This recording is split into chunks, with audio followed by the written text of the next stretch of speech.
So this week there was supposed to be a presidential debate, but obviously that didn't happen because Donald Trump got a little bit of the acting bug, which was acting like getting COVID was very cool.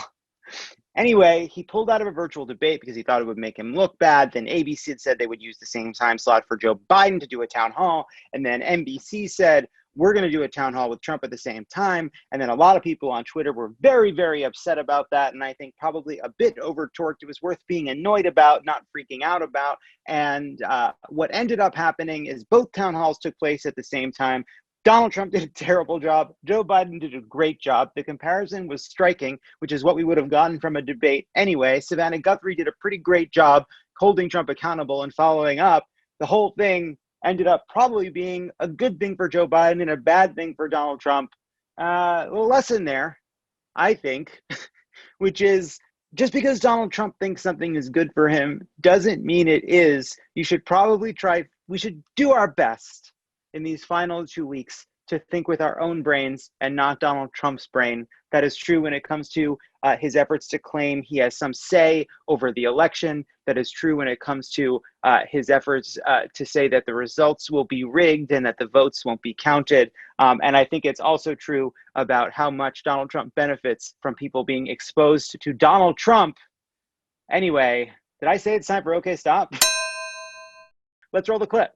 Just the other day, they came out with a statement that 85% of the people that wear masks catch it. So, they didn't say that. I know that study. That's what I heard, and that's what I saw. They didn't say that. That's obviously not true. Anyway, all right, let's keep going. Hey, I'm president. I have to see people. I can't be in a basement. I can't be in a room. I have to be out. You can see people with a mask, though, right? I can, but people with masks are catching. Okay, stop. So before we go to Biden, I just would like to point out once again that Donald Trump said after he contracted the coronavirus and likely helped spread it to dozens of people, including his wife and son, he claimed to have gotten it, that he gets it. And he is basically saying the same thing now as he said before, a reminder that the vast majority of Americans support masks. They recognize that masks are how we reopen, that masks are the small step we can take to get back to normal life. And the issue of managing the virus and taking it seriously is obviously still one of Trump's worst issues because of moments like this. But let's go see what Joe Biden had to say. Let's switch channels. The words of a president matter. Absolutely. No matter whether they're good, bad, or indifferent, they matter. And when a president doesn't wear a mask or makes fun of folks like me when I was wearing a mask for a long time, then, people say, well, it mustn't be that important. But when a president says, I think this is very important, for example, I walked in here with this mask, but I have one of the N95 masks underneath it.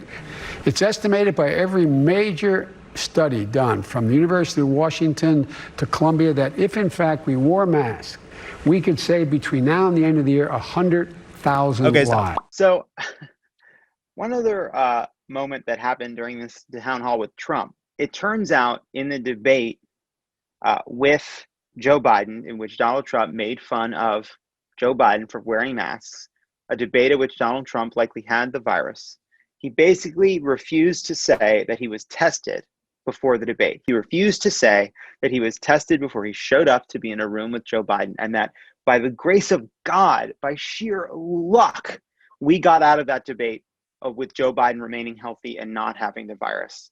And so I don't really know what's left to say about this. But I am glad that we now have the ratings. More people seem to have launched Joe Biden than launched Donald Trump. But that anybody who was worried about what would happen if Donald Trump got exposure in a town hall, I think was wrong to assume that just because Donald Trump thought it was good for him, that it would be good for him, because this was an absolute disaster, especially because of moments like this, which we are about to watch. Just this week, you retweeted to your 87 million followers a conspiracy theory that Joe Biden orchestrated to have SEAL Team 6, the Navy SEAL Team 6, killed to cover up the fake death of bin Laden. Now, why would you send a lie like that to your followers? You retweeted it. That was a retweet. That was a Okay, stop. opinion of somebody. That was an opinion of somebody. That's the standard. That's an opinion of somebody. But Savannah was really good here. Let's finish the clip. And that was a retweet. I'll put it out there. People can decide for themselves. I You're don't the take a president. position. You're not like someone's crazy uncle who can just retweet whatever. That was a retweet. Okay, stop. Thank you very Before much. we go to this, I really appreciated the way Savannah pushed back on Donald Trump because she did it with just kind of common sense, simple follow-ups like, wait a second, this is not normal. This is deeply strange what you're doing. You're the president. Why are you retweeting it? You're the president. Studies show wearing masks could save 75,000 lives. Wait a second, you're the president. Just moment after moment of taking the position of a kind of not a kind of pundit, not somebody inside of DC, but just sort of, I think, the common sense questions that he has struggled with the most.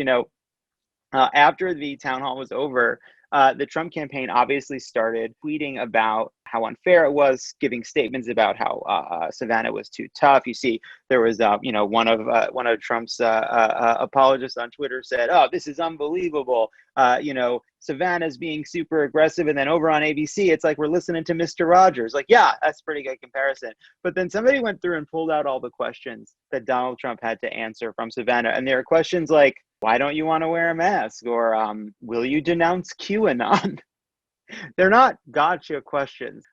There's a clip going around of Joni Ernst in Iowa not knowing the break-even price for soybeans. And man, that anchor has such a shit-eating grin. And I'm really glad he asked that question. But it is a gotcha question. And it is awesome that Teresa Greenfield knows something about the break-even price of corn. And listening to her talk about it is very soothing. And I very much hope she wins. But that's a gotcha question.